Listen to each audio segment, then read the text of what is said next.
আমাদেরকে ইলমি মারকাজে নিয়ে আসার জন্য সকলে শুকরিয়া আদায় করি। আলহামদুলিল্লাহ। আল্লাহ তাআলা অসংখ্য অগণিত শুকরিয়া যে মহান রব্বুল আলামিন আমাদেরকে দুনিয়ার সমস্ত মানুষদেরকে যাচাই করে মূল্যবান ইলম শিক্ষা করার জন্য নিয়ে আসেন। আল্লাহ তাআলার কাছে অসংখ্য শুকরিয়া। কারণ এটা যে কেউ ইচ্ছা করলে পারে না। কারণ আমার মতো অনেক মানুষ আছে ঘোরাফেরা করতেছে, বাড়িতে আছে। আমার পরিবারের মধ্যে যদি 5 ভাই থাকে, তার মধ্যে সকলে করতে পারবে শিক্ষা করার জন্য আসতে পারে না। আল্লাহ তাআলা 5 ভাইয়ের মধ্যে যাকে করে পছন্দ করে, যাকে কবুল করে, তাকেই এই মারকাজে নিয়ে আসে। এই জন্য আল্লাহ তাআলা আমাকে নিয়ে আসছেন, এটা শুকরিয়া।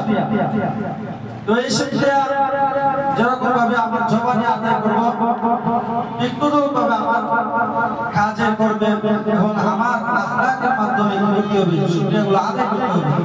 যদি আমি সঠিকভাবে শুকরিয়াগুলো আদায় করতে পারি, তাহলে আল্লাহ তাআলা আমাকে এই শুকরিয়ার নিয়ামত বাড়ায়া আমাকে কি করবে, দ্বীনের লাইনে কবুল করবে। আর যদি আমি মনে করি যে হ্যাঁ মা বাবা চাই আমি একজন মাদ্রাসার ছাত্র হয়ে মাদ্রাসা পড়ি, হ্যাঁ এই জন্য আমি মাদ্রাসা ভর্তি হয়েছি, তাহলে আমার শুরু থেকে শুধু আসা যাওয়াই হবে, শেষ পর্যন্ত আমি কামিয়াবি, আমি শেষ গন্তব্যে আমি পৌঁছতে পারবো। আর যে আমার লক্ষ্য থাকে যে আমাকে আল্লাহ তাআলা নিয়ে আসছেন, কবুল করছেন, যেহেতু এইজন্য আমার নিয়ত যদি এখন থেকে কি করতে সঠিক শুদ্ধভাবে করতে পারি, তাহলে আশা করা যায় আল্লাহ তাআলা শেষ পর্যন্ত আমাকে কি করবেন, পৌঁছে দেবেন।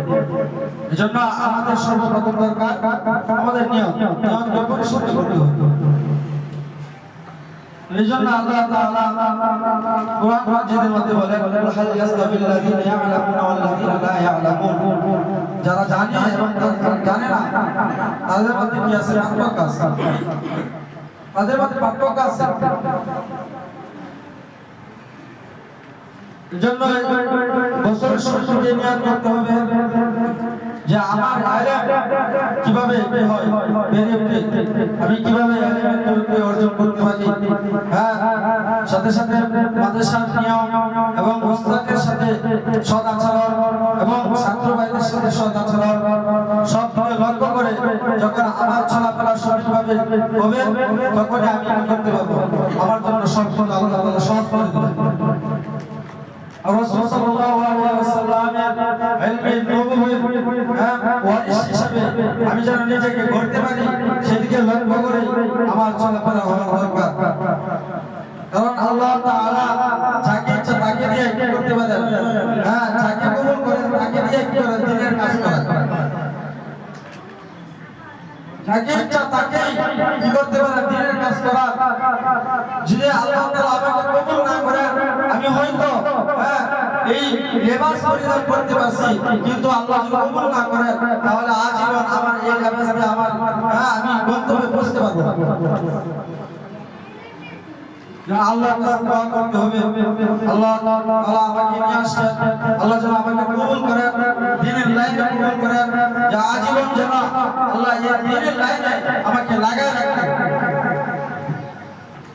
রাসূল সাল্লাল্লাহু আলাইহি ওয়াসাল্লাম বলেছেন, মান ইউরিদিল্লাহু বিহি খায়রান ইউফাক্কিহু ফিদ্দীন। আল্লাহ তাআলা যাকে পছন্দ করেন, হ্যাঁ যাকে কবুল করেন, তাকে মহব্বত করেন, তাকে কি করেন, দ্বীনের সহিহ সমাজ, দ্বীনের সহিহ বুঝ তাকে দান করেন। আল্লাহ তাআলা আমাদের সকলকে দ্বীনের সহিহ বুঝ এবং ইলম সঠিকভাবে অর্জন করার জন্য তৌফিক দান করুন।